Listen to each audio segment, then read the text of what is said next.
Channel रे स्वागत करुच्ची। आज जो गोल्डन जुबली होता से विषय कौन कहे? मु district bar association Jaipur secretary Sharad Kumar माझी।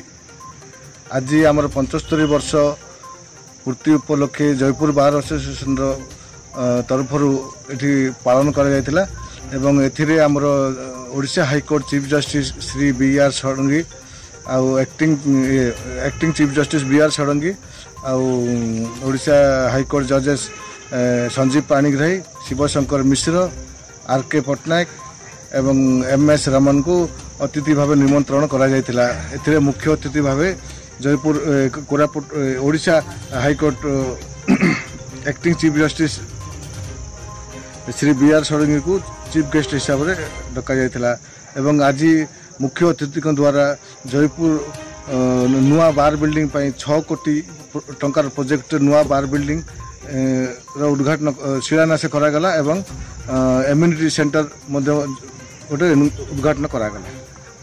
Thank you. एथिरे आमर जयपुर वकील संघ, जयपुर जुडिशियल स्टाफ, जज स्टाफ समस्त सहयोग करते।